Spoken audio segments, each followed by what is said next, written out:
Operation सिंदूर भारत की ताकत, भारतीय सेना की ताकत और इस नए भारत की ताकत को दुनिया देख रही है और इसीलिए आज भारत की सेनाओं को जय हिंद कहने का वक्त है, उन्हें सलाम करने का वक्त है।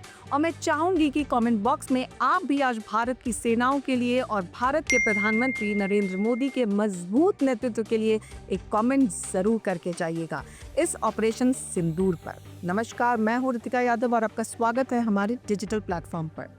दोस्तों, आधी रात का समय था जब पाकिस्तान के बहावलपुर में अचानक धमाकों की गूंज सुनाई दी। लोगों ने अनुमान लगाना शुरू कर दिया कि भारत ने आतंक के अड्डों पर स्ट्राइक कर दी है। जल्द ही खबर आई कि बहावलपुर, कोटली, मुजफ्फराबाद, मुरीद के और बाग समेत पाकिस्तान के 7 शहरों में 9 आतंकी ठिकानों पर भारतीय सेना ने 24 मिसाइलें दागकर ऑपरेशन सिंदूर शुरू किया। इस कार्रवाई में 100 से अधिक आतंकियों के मारे जाने की खबर है। बहावलपुर के मुरीद में लश्कर-ए-तैयबा का प्रमुख ठिकाना और आतंकवादी ट्रेनिंग सेंटर मरकज तैयबा को निशाना बनाया गया। ये अड्डा साल 2000 से सक्रिय था और बहावलपुर, जो राजस्थान की सीमा से सटा हुआ पाकिस्तानी क्षेत्र है, में स्थित है। पहली बार भारत ने पाकिस्तान के भीतर आतंकियों के खिलाफ कार्रवाई कर ये संदेश दिया कि आतंकवादी कहीं भी हो, भारत की नजर से बच नहीं सकते। भारतीय सेना ने पाकिस्तान के पंजाब प्रांत में स्थित बहावलपुर में एक मस्जिद को भी तबाह किया, जिसे जैश-ए-मोहम्मद का हेडक्वार्टर माना जाता था। यही वो मस्जिद थी जहां से कंधार विमान अपहरण कांड में शामिल भारत का मोस्ट वांटेड आतंकी मसूद अजहर अपने आतंकियों को भारत में भेजकर बड़ी घटनाओं को अंजाम देता था। मसूद अजहर, जो संसद पर हुए आतंकी हमले का मास्टरमाइंड था, कई महीनों से लापता था, लेकिन 2024 के अंत में उसे फिर से बहावलपुर में देखा गया था। बहावलपुर में जैश-ए-मोहम्मद के 4 ट्रेनिंग सेंटर हैं, जहां बच्चों और युवाओं को ट्रेनिंग दिया जाता है। इसके बाद उन्हें एडवांस ट्रेनिंग के लिए पीओके भेजा जाता है।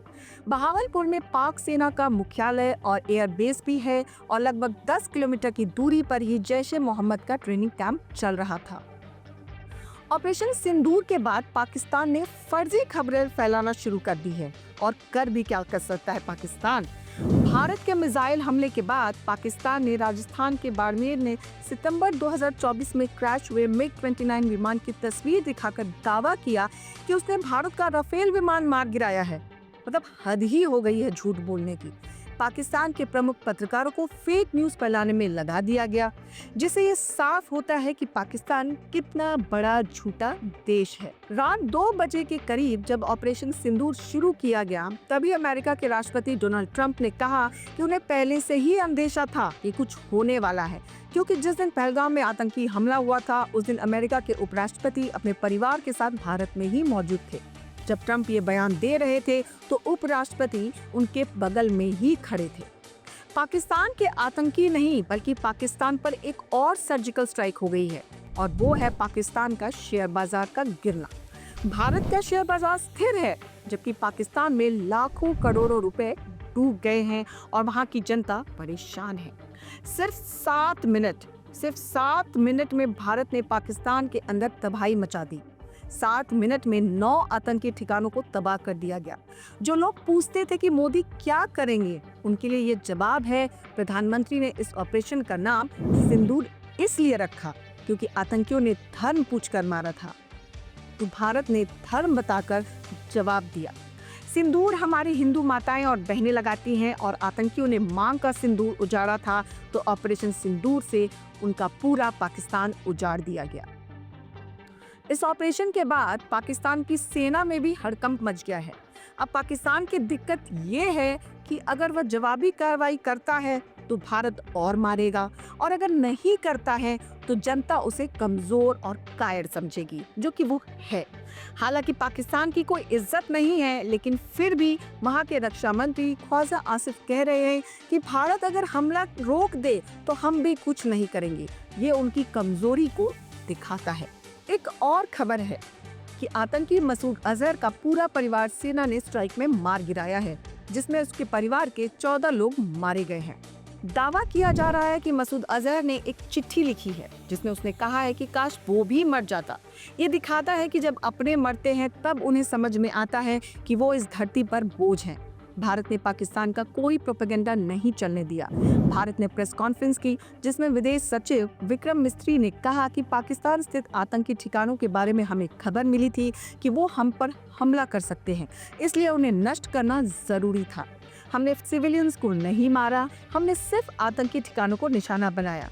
भारत ने कर्नल सोफिया कुरैशी और व्योमिका सिंह को सामने लाकर बताया कि भारत ने ऑपरेशन सिंदूर में क्या किया है। पाकिस्तान ने कहा था कि जाकर मोदी को बता देना, तो भारत की दो बेटियां ही सामने आईं और बताया कि नए भारत ने क्या किया है। पाकिस्तान की हालत ये हो गई है कि वो अभी से गिड़गिड़ा रहा है। वो कह रहा है कि भारत अगर हमला रोक दे तो हम भी कुछ नहीं करेंगे। ये उनकी कमजोरी को दर्शाता है। उन्हें अभी इस बात का डर है कि भारत और कुछ करेगा।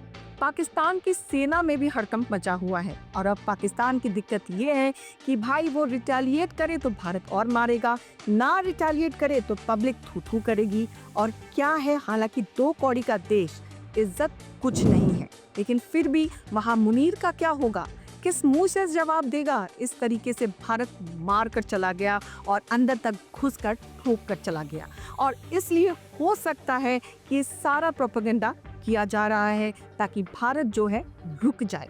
हमें गर्व है अपनी डिफेंस फोर्सेस पर और उनकी ताकत पर।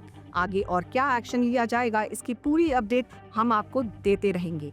बने रहिए हमारे साथ, क्योंकि खबर के हर चौराहे पर पोस्टमैन आपको मिलेगा सत्य के संदेश के साथ। जय हिंद, जय भारत।